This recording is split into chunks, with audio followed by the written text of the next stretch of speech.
Bonjour et bienvenue dans cet exercice de mécanique sur la propulsion d'un palais au hockey. Pratiqué depuis l'Antiquité sous le nom de jeu de crosse, le hockey sur gazon est un sport olympique depuis 1908 et il se pratique sur une pelouse naturelle ou synthétique de dimension quasi identique à celle d'un terrain de football. Chaque joueur ou joueuse propulse le ballon avec une crosse et dans cet exercice, on étudie la première phase du lancer de la balle de centre de masse G et de masse M dans le référentiel terrestre supposé galiléen. Donc on sait qu'on étudie la balle et que le référentiel est terrestre supposé galiléen. Durant cette phase, on néglige toutes les actions liées à l'air, donc pas de frottement, ainsi que le poids de la balle, donc pas de poids. Au point A, la balle est immobile, donc on sait que sa vitesse est nulle. Entre les points A et B, elle reste en contact avec la crosse et la force F exercée par la crosse de la balle est supposée constante. Première question, énoncer la deuxième loi de Newton et l'appliquer. Donc, deuxième loi de Newton, ce qu'on applique le PFD aussi, ce qu'on appelle plutôt. Donc, le principe fondamental de la dynamique, somme des forces extérieures égale masse fois accélération. Le système est à masse constante, la masse du palais ne varie pas. La seule force qu'on ait, c'est la force F, donc la force qui est détaillée ici, exercée par la crosse sur la balle. On n'a pas de poids, on n'a pas de frottement, donc c'est la seule. Et bien voilà, l'énoncé, il va se limiter simplement vectoriellement par cette expression-là, F égale ma, puisqu'il n'y a que cette force-là. Deuxième question, que peut-on dire de la nature du mouvement? Eh bien, entre A et B, on a un trajet rectiligne, donc on va avoir un mouvement rectiligne. Et qu'est-ce qu'on constate encore? On constate que la force est égale à la masse fois l'accélération. Or, la force est constante, donc l'accélération est constante. Donc on va avoir un mouvement rectiligne uniformément accéléré.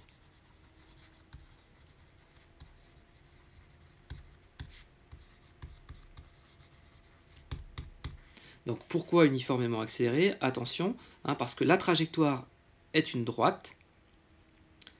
On voit bien que l'accélération est un vecteur constant. Donc le vecteur A, c'est un vecteur constant. D'accord?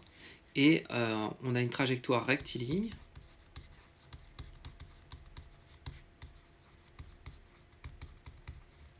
Et puis on peut rajouter que F est une constante. Ce qui implique que forcément l'accélération est constante. Voilà un peu les justifications de ce mouvement uniformément accéléré. Alors, question 2. La force F s'exerce pendant 0,11 secondes.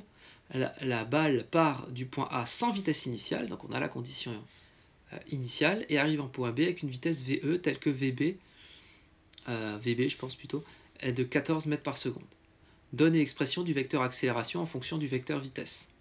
Donc là, c'est vraiment une question de cours. L'accélération, c'est la dérivée du vecteur vitesse par rapport au temps. Tout simplement que l'on note comme ça. Voilà. Calculer la valeur de l'accélération du centre de masse de la balle entre les points A et E. Donc il faut qu'on calcule l'accélération.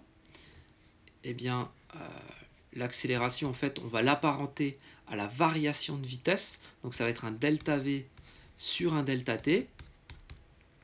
La variation de vitesse, eh bien, c'est la vitesse en B moins la vitesse en A sur le temps en B moins le temps en A. La vitesse en B, on la connaît. Elle vaut 14 mètres par seconde. La vitesse en A, l'objet est immobile, donc 0. Et le temps pour aller de A à B, c'est finalement le delta T. Et ce delta T, il vaut 0,11. Donc il reste simplement à faire cette application numérique.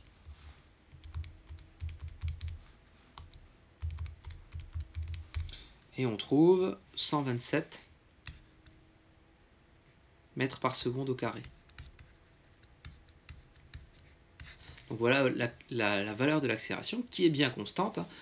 On a bien le côté uniforme qu'on retrouve ici, bien évidemment.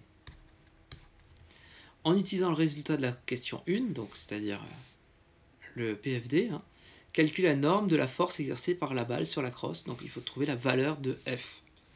Et bien tout simplement, F égale ma.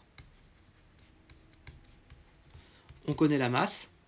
La masse vaut 160 grammes, c'est indiqué ici, évidemment à mettre en kilogrammes. Et donc on fait l'application numérique. Hein.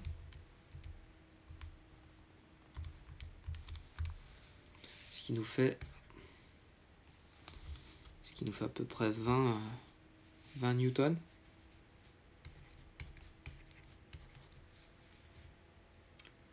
L'hypothèse concernant le poids de la balle est-il justifié? Eh bien, pour ce faire, on va calculer le poids. Le poids de la balle. Le poids de la balle, c'est m fois g. C'est-à-dire 160 fois 9,81.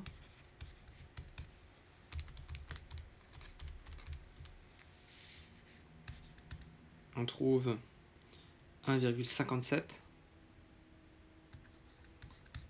newton. On voit bien que si on calcule le rapport F sur P, donc 20,3 sur 1,57,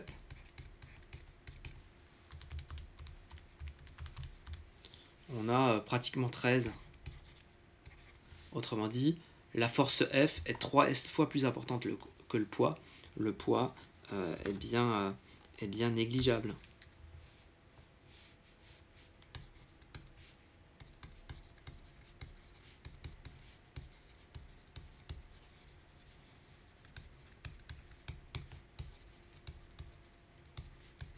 Donc on a eu raison de faire cette hypothèse.